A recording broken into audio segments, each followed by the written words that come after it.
Suara burung hantu terdengar di balik jendela. Aku terbangun dari tidurku. Bulu kuduku terasa berdiri. Tanpa disadari, aku terlelap kembali dari tidurku. Pagi-pagi sekali, aku sudah terbangun dari tidurku. Mungkin aku tidak menyadari bahwa tadi malam aku sudah mengalami mimpi buruk. "Victor, kamu kenapa nak? Kok kelihatannya cemas?" ucap mamaku. Tidak ma, Victor tidak apa-apa kok," selaku. "Oh, ya sudah kalau gak apa-apa, ayo sarapan," ajak si mama. "Iya ma," jawabku. Selesai sarapan, ku coba ayunkan sepeda ontelku menuju sekolah. Sekarang aku duduk di bangku kelas 11. Jarak rumah ke sekolahku cukup jauh, tapi akan terasa bahagianya bila aku berangkat bersama sahabatku. Ya, sahabatku seperti keluargaku sendiri. Dia adalah Alexa, Vinka, Edward, dan juga si People. Mereka selalu ada di saat aku sedang susah maupun senang. Pipet, ya, itu nama regu kami dalam pramuka. Tring, tring. Bel sudah berbunyi, tanda masuk ke dalam kelas. Bel sekolah kami terlihat antik, tanpa menggunakan listrik. Memang cukup antik, warnanya pun keemas-emasan.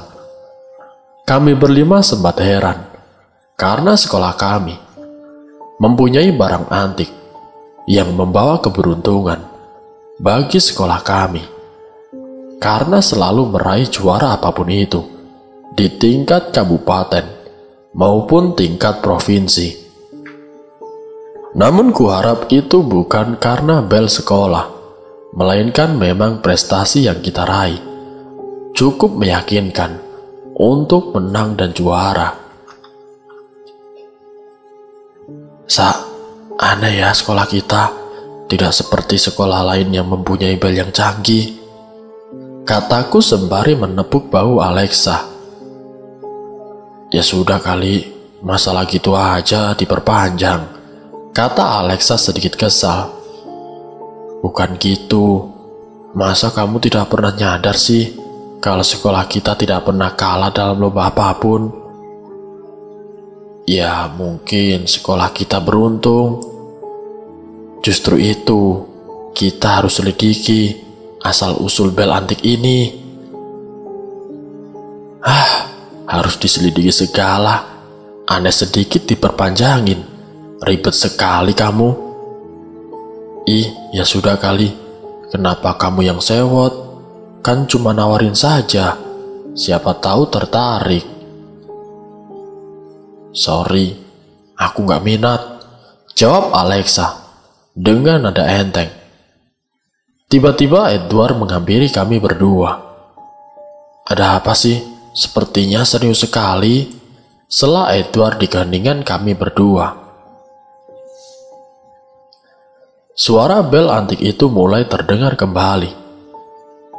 Ntar aja gue ceritain ke lo, tapi bilang ya ke Kevin dan People, pulang sekolah kita kumpul di kafe dekat sekolah, jawabku. Cie, ada apa nih? Kayaknya ada bau mau nraktir nih, ucap Edward dengan nada bercanda. Loh, siapa yang mau nraktir? Lah terus mau ngapain? Nanti aja aku ceritain, jahilku. Ya, jawab Edward sedikit kecewa. Tering, tering. Suara bel antik itu mulai terdengar kembali.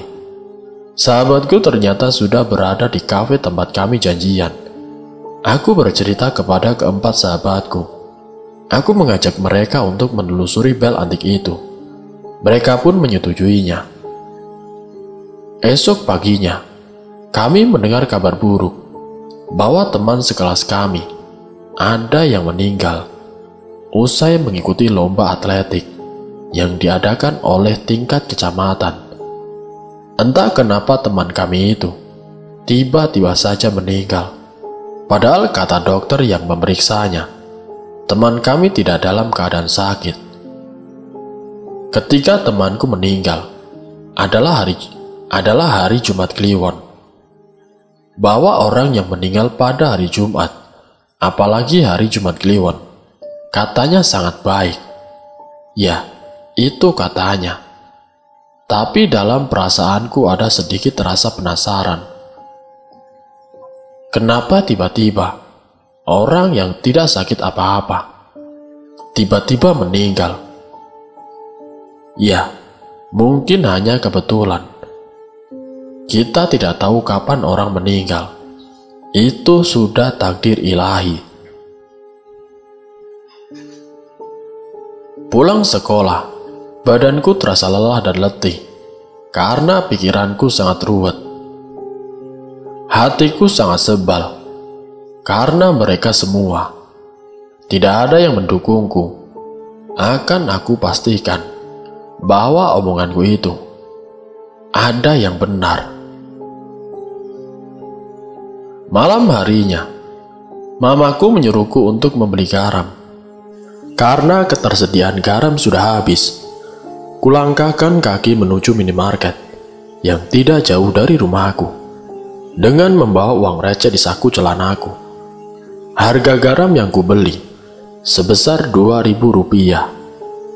Aku sudah membawa pesanan mama dan langkahku menuju rumah. Tidak jauh dari supermarket tempat aku membeli garam, kulihat Pak Mutakin melangkahkan kaki seperti terburu-buru dengan membawa plastik hitam di tangan kanannya. Pak Mutakin adalah pemilik sekolah swasta tempatku mencari ilmu. Niatku adalah mengikuti Pak Mutakin dari belakang. Langkah Pak Mutakin semakin cepat. Semakin curiga aku melihatnya. Aku penasaran apa isi di dalam plastik itu. Sepertinya berat sekali. Arah Pak Mutakin menuju ke sebuah perumahan kosong. Mau apa Pak Mutakin ke sana? Rumah yang kosong itu. Rumah kosong yang sangat menyeramkan. Atap rumah yang sudah bocor. Kaca penuh dengan debu. Banyak akar pohon yang bergelantungan menampakkan rumah itu tidak berpenghuni. Rumah yang terletak di tengah-tengah, jauh dari tetangga, jauh dari jalan. Sebelumnya aku pernah lewat sini, dan kata mamaku, rumah ini adalah peninggalan dari Eyang Nagarunting. Eyang Nagarunting adalah orang yang dipercaya bisa mengabulkan permintaan seseorang dengan sekedip mata. Konon arwahnya masih bergentayangan. Pak Mutakin mencoba untuk mendekati rumah itu dan mencoba untuk masuk ke dalamnya. Aku tidak berani untuk masuk ke dalam karena hawa rumah itu sangat panas. Kucoba membacakan lantunan ayat kursi agar makhluk halus tidak menggangguku. Aku memberanikan diri untuk masuk ke dalam rumah angker itu. Pak Mutakin sudah duluan masuk, tanpa disadari Pak Mutakin bahwa aku sedang mengikutinya. Ketika aku akan masuk ke rumah itu, dari luar rumah sudah tercium bau kemenyan dan wangi bunga melati, menambah keseraman pada malam itu. Ternyata Pak Mutakinlah yang menyalakan kemenyan itu, dan dia mencoba untuk memandikan sesuatu. Yang kulihat benda itu keemas-emasan. Apakah itu perhiasan? Ternyata bukan. Itu adalah bel antik, milik tempatku sekolah, milik yayasan Pak Mutakin.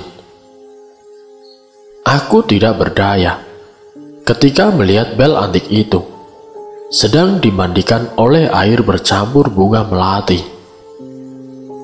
Kenapa Pak Mutakin melakukan hal bodoh itu? Mulut Pak Mutakin tidak henti-hentinya bergumam, tapi tidak ada suara. Aneh sekali. Kini hal yang ditunggu-tunggu akhirnya muncul juga. Pak Mutakin berbicara dengan nada pelan. "Eyang Naga Runting, tolonglah. Jangankan ada lagi tumbal untuk bel ini, Eyang." Dan entah kertas dari mana tiba-tiba melayang di depan wajah Pak Mutakin. Entah bertuliskan apa. Pak Mutakin kembali berbicara. "Tapi apa tidak ada jalan keluarnya? Saya sudah capek mendengar suara tangisan keluarga yang anaknya dijadikan tumbal," ujarnya dengan nada pelan. Seperti tadi kertas itu melayang di depan Pak Mutakin. Ia berbicara lagi, entah kepada siapa, tapi mengarah ke sebuah kain sorban yang sudah lapuk. "Tapi saya mau putuskan perjanjian ini. Saya tidak mau ada korban tumbal lagi gara-gara bel ini. Bagaimana caranya?" Sebelum percakapan Pak Mutakin selesai, perasaanku tiba-tiba tidak enak.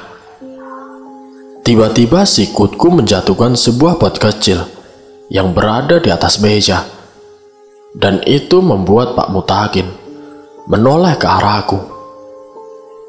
Sontak aku berlari dengan sekuat mungkin. Aku tidak tahu apakah Pak Mutakin mengenaliku atau tidak. Dengan langkah yang terburu-buru, aku langsung pulang menuju rumahku.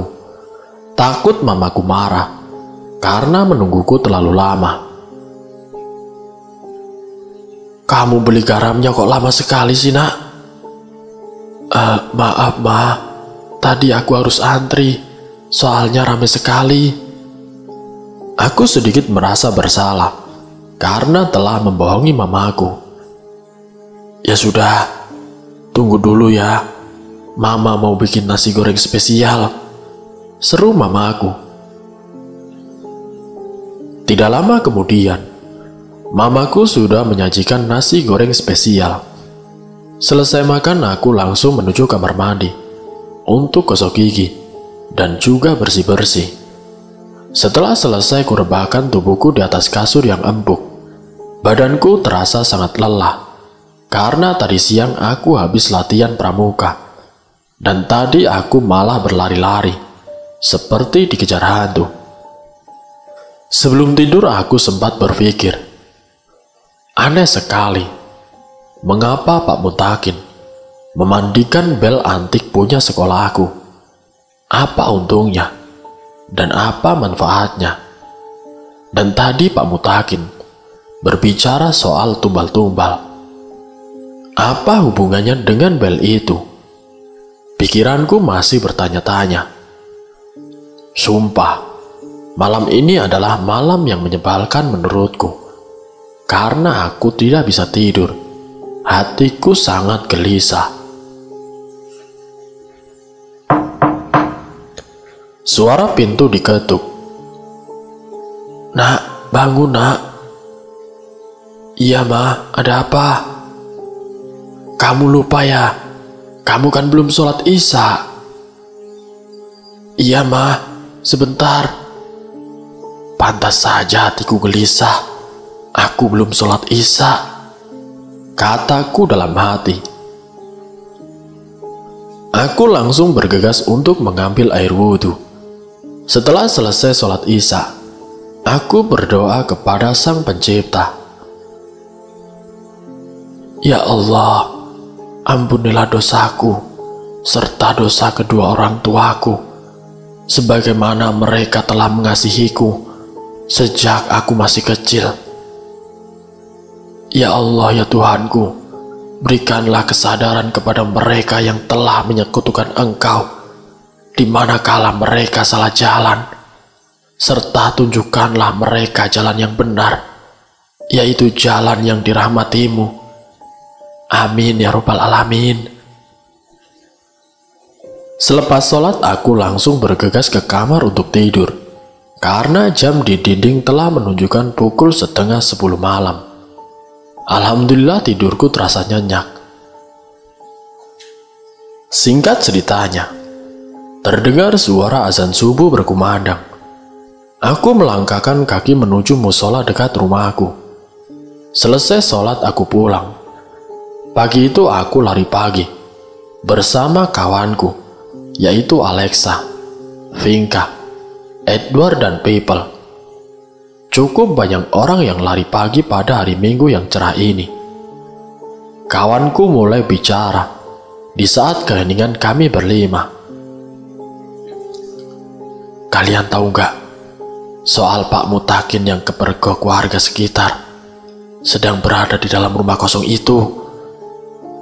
Tiba-tiba Vinka bicara. Rumah kosong yang mana? Tanya Edward sembari menggaruk-garuk rambutnya.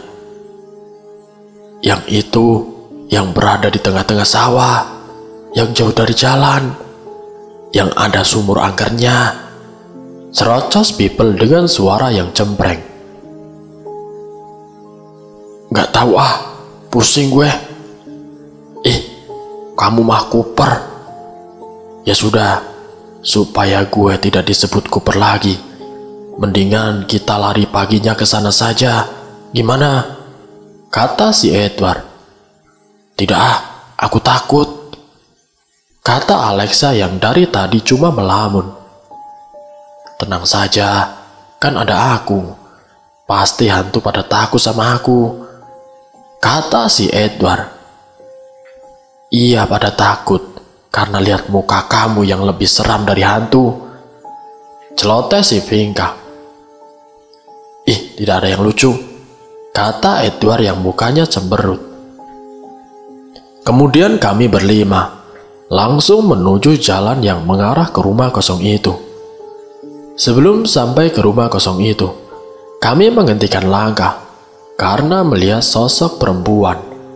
Rambutnya tergerai panjang, tetapi parasnya tidak begitu jelas. Hanya saja matanya yang begitu terang, seperti ada dua bongkah arang yang membara. Namun belum sempat memastikan apa yang dilihat, mendadak saja jantungku rasanya berhenti berdetak. Raut wajah itu bergerak. Kami berlima langsung berlari dengan sekuat tenaga, meninggalkan rumah kosong itu. Tapi aku menyesal karena meninggalkan rumah kosong itu. Padahal pikiranku masih penasaran dengan sosok perempuan aneh itu. Kami berlima mengurungkan niat untuk lari pagi dan langsung pulang menuju rumah mereka masing-masing. Sesampainya di rumah, kurebahkan tubuhku di atas kasur yang empuk. Kring, kring. Suara ponselku berdering. Kualihkan tatapanku menuju satu titik. Layar ponselku yang tertulis nama Vinka. Dia menelponku. Iya, halo Ving, ada apa?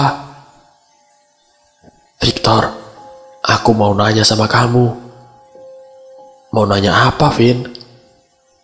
Begini, kamu memang tahu ya asal-usul rumah kosong itu? Aku penasaran. Oh, rumah kosong itu. Iya, kamu tahu nggak? Tahu nggak? Halo, Victor? Jangan main-main. Suara Vinka tambah kesal. Tidak tahu, Ving. Kamu. Aku sudah nunggu jawaban dari tadi, malah menjawab tidak tahu. Dasar. Tenang, tenang. Kok tumben? Kamu nanyain soal yang tidak penting. Dia memotong pembicaraanku. Iya, gue ngaku. Gue pingin telusuri asal-usul rumah kosong itu. Entah kenapa hatiku penasaran. Gimana? Kamu mau ngasih tahu nggak? Oke, aku mau jujur sama kamu.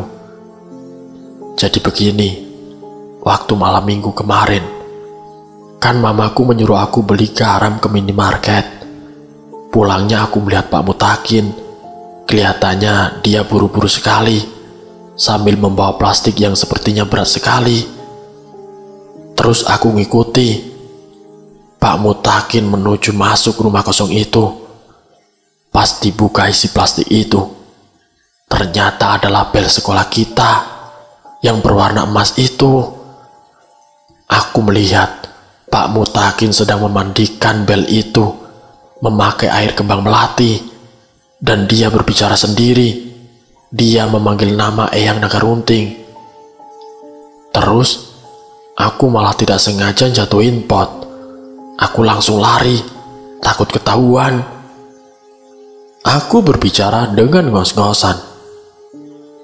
Oh begitu, kok aku tidak menyangka ya? Iya Vin, sama. Oh iya, aku baru sadar. Waktu itu aku malah tidak memedulikan kamu soal mencari asal-usul bel antik itu. Sekarang aku tertarik mau cari tahu asal-usul bel antik itu, kata si Vinka. Ya sudah, gue tutup dulu ya teleponnya. Salam buat mama. Vinka menutup teleponnya. Kembali pada layar ponselku yang tiba-tiba mendadak ngeblank. Tiba-tiba hembusan angin yang mengembus dengan sangat kuat membuat bulu kuduku menjadi berdiri. Aku memanggil mamaku. Ternyata tidak ada yang menyahut. Ku coba untuk keluar dan lalu membuka pintu. Pintunya tidak bisa dibuka. Shh. Mendadak pandanganku tertuju pada jendela kamar. Seperti ada yang lewat. Plak! Suara apa itu? Seperti ada yang jatuh. Aku pun tidak henti-hentinya membaca istighfar. Dan aku membaca ayat kursi. Saat ku coba sekali lagi membuka pintu, alhamdulillah pintu bisa terbuka. Mama, ucapku dengan kaget. Kamu kenapa nak? Seperti melihat hantu saja, ujar mamaku. Tidak kok ma, tadi mama kemana? Tanyaku. Tadi mama ada di dapur nak. Ma, tadi aku panggil-panggil, mama gak dengar. Manggil-manggil? Siapa yang manggil-manggil? Orang tadi sepi sekali kok. Siang itu aku merasa ketakutan. Aku merasa ada orang yang sedang memperhatikanku tanpa sepengetahuanku. Sejak sampai sore, aku tidak henti-hentinya membaca ayat kursi. Dan alhamdulillah kejadian tadi sudah tidak terulang kembali. Hari ini adalah hari Senin. Hari upacara bendera yang rutin dilaksanakan oleh sekolahku. Aku dan kawanku mengikutinya dengan baik, karena tanda penghormatan bagi para pahlawan yang telah gugur. Karena negeri ini butuh pelajaran yang disiplin. Siswa atau siswi tidak dulu masuk ke kelasnya masing-masing, termasuk diriku. Tumben, bel antik itu tidak dibunyikan. Aku sebagai ketua OSIS berhak bertanya kepada para guru-guru. Pak, mohon maaf, saya izin bertanya, kok belnya tidak dibunyikan? Tanyaku keheranan. Oh, iya dek, kata Pak Mutakin belnya jangan dibunyikan. Loh, memangnya kenapa? Kataku kembali bertanya. Tidak tahu, tanya saja pada Pak Mutakin, saya tidak berani. Tampilan Pak Mutakin memang cukup seram, sehingga para guru-guru tidak berani banyak bertanya kepada Pak Mutakin. Katanya beliau sangat galak, tetapi saya tidak tahu karakter Pak Mutakin. Tapi dengan beraninya, aku bertanya kepada beliau.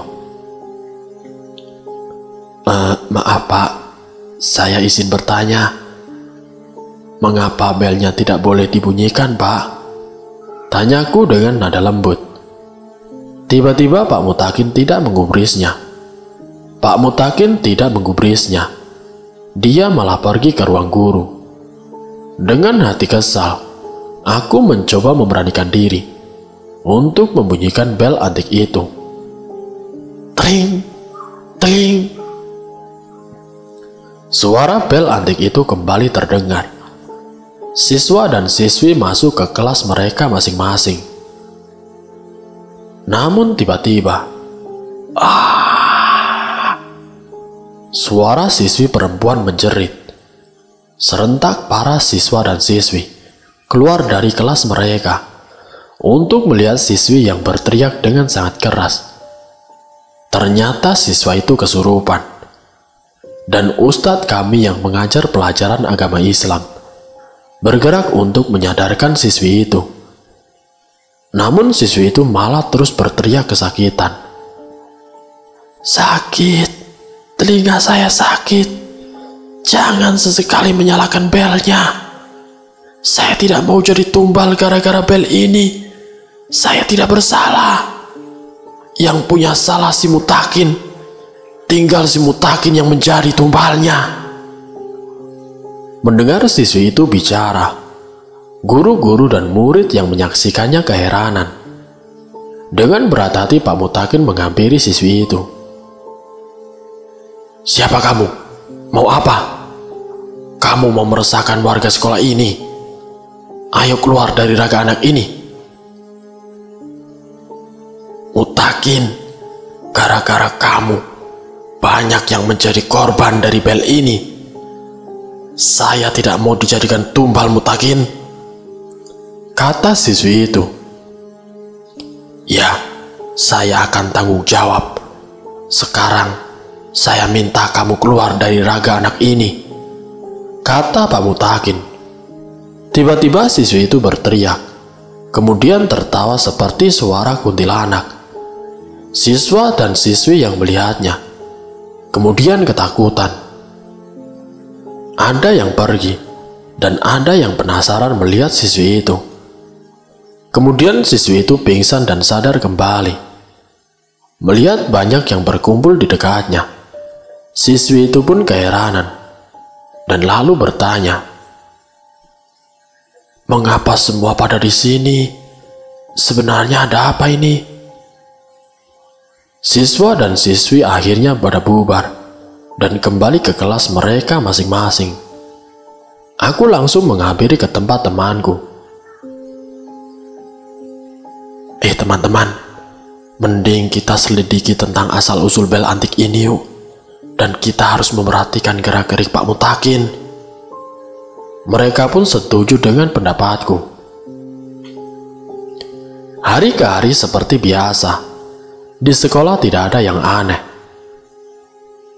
Ketika hari Jumat Kliwon, di sekolah aku dan People melihat Pak Mutakin dengan penjaga sekolah sedang berbincang. Tak sengaja aku dan People mendengar pembicaraan mereka berdua. Mutakin, bagaimana ini? Kamu sih, kata Pak Kedo, penjaga sekolah. Sudah, jangan berisik. Nanti malam antar saya ke rumah kosong itu. Iya, baik, kata Pak Kedo, sembari menganggukkan kepalanya. Akhirnya aku dan People memberitahu ketiga sahabatku. Kami pun berencana untuk menyelidiki Pak Mutakin di rumah kosong itu. Malam Jumat Kliwon adalah malam yang sangat mengerikan. Karena saat kami berlima berjalan menuju rumah kosong, seperti ada orang yang mengikuti langkah kami dari belakang. Apa kalian tahu? Itu Pak Mutakin dan Pak Kedo. Mereka lagi ngapain ya? Sepertinya mereka lagi nyembah sesuatu. Celetuk si Edward. Apaan sih? Kamu halu deh.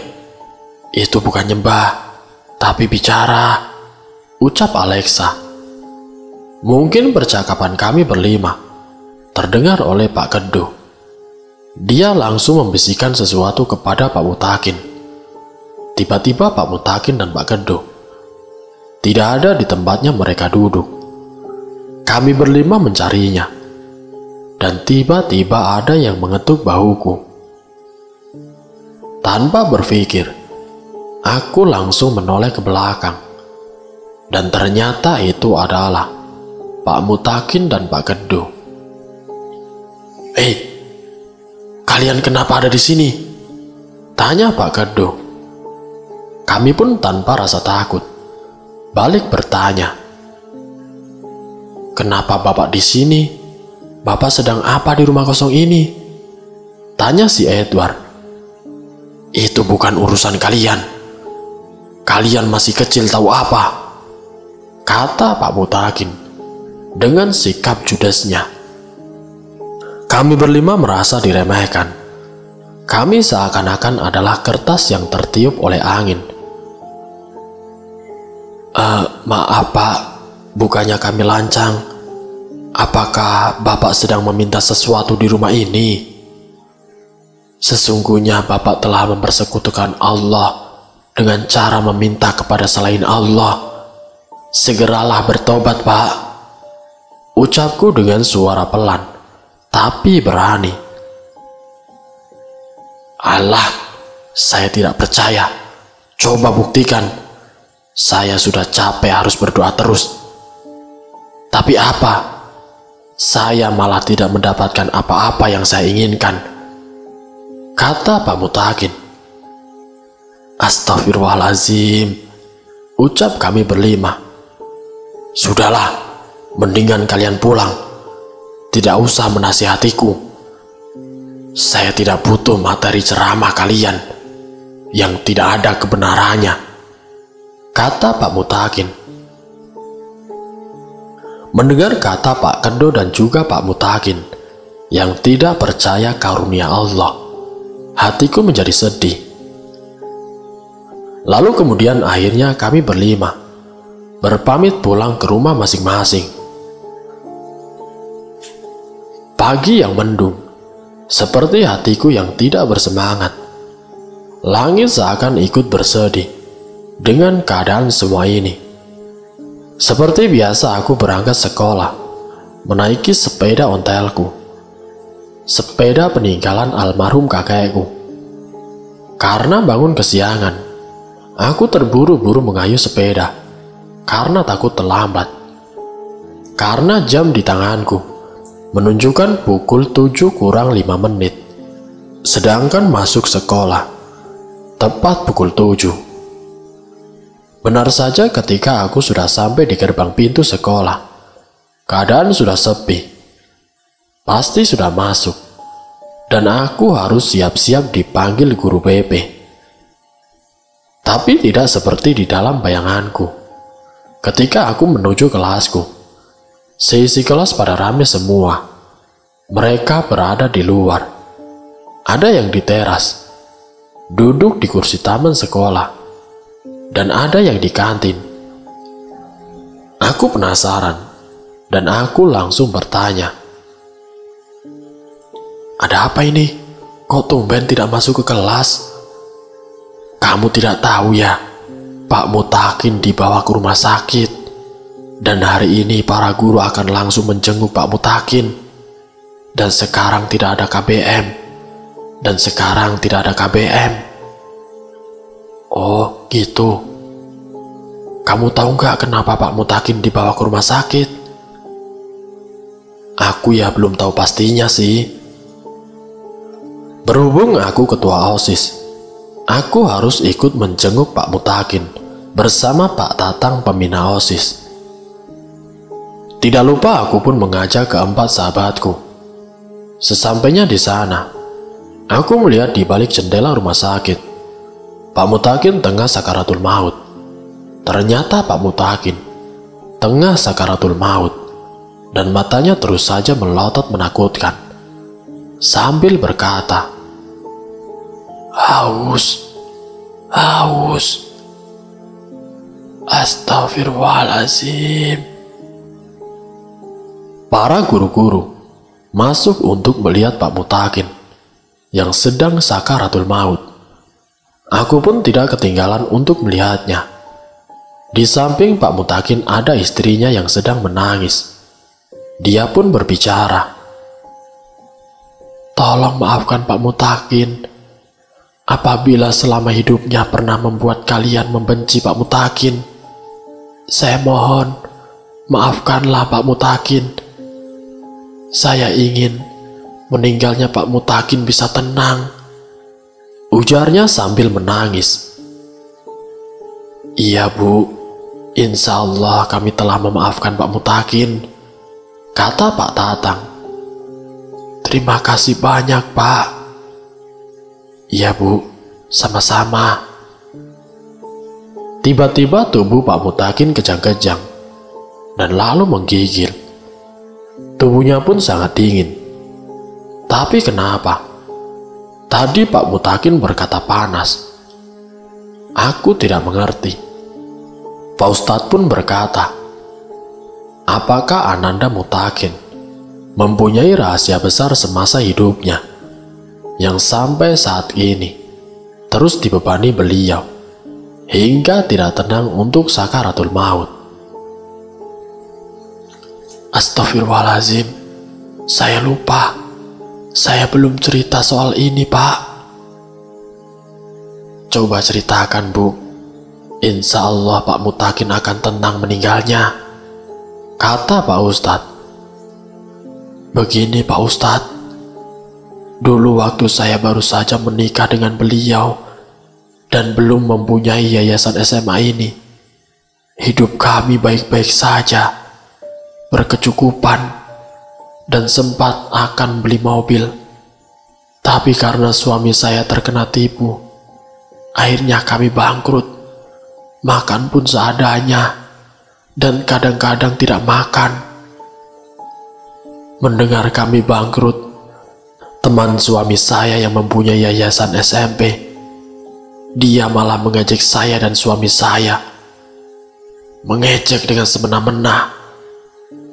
Karena suami saya tidak terima dengan pernyataan itu, suami saya berusaha untuk mendapatkan apa-apa, tidak mendapatkan hasil yang diinginkan, sehingga kami diusir dari kontrakan. Suami saya berusaha untuk bangkit kembali, berdoa, sholat 5 waktu, sholat tahajud, beramal, sering ke masjid. Tapi kami tidak mendapatkan apa-apa, tidak mendapatkan hasil yang diinginkan, sehingga kami diusir dari kontrakan. Suami saya tidak terima. Dia tidak tahu harus berbuat apa dengan langkah ini. Langkah yang menurut kalian tidak pantas untuk dicontoh, karena banyak warga yang mengatakan bahwa harus datang ke rumah kosong itu. Pasti permintaan semuanya akan terwujud. Kami pun melakukannya. Dan benar, kami menjadi kaya kembali. Harta kami kembali. Mobil, rumah mewah, kini ada di tangan kami. Tetapi di balik itu semua, kami harus merelakan anak kesayangan kami yang pertama untuk menjadi tumbal dari perbuatan kami. Karena suami saya tetap tidak puas dengan apa yang telah didapat, akhirnya suami saya kembali lagi ke rumah kosong itu untuk meminta agar keinginan untuk membangun yayasan SMA bisa terwujud.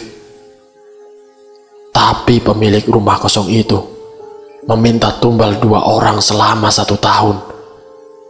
Itu pun terwujud. Dan masalah bel antik itu memang membawa keberuntungan karena mempunyai mukjizat dari sang pemilik rumah kosong itu. Begitu ceritanya.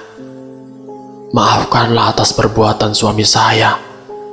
Sebenarnya saya tidak menginginkan hal ini terjadi.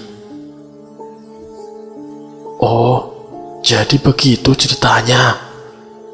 Pantesan murid yang habis lomba atletik tiba-tiba meninggal. padahal tidak dalam keadaan sakit. Jadi murid itu dijadikan tumbal. Aku berseletuk. Ya, kira-kira begitu, kata Bu Mutakin. Dan setelah Bu Mutakin cerita, akhirnya Pak Mutakin meninggal dengan tenang. 1 bulan kemudian, yayasan milik almarhum Pak Mutakin diwariskan kepada anaknya yang kedua, yang telah lulus sarjana S2.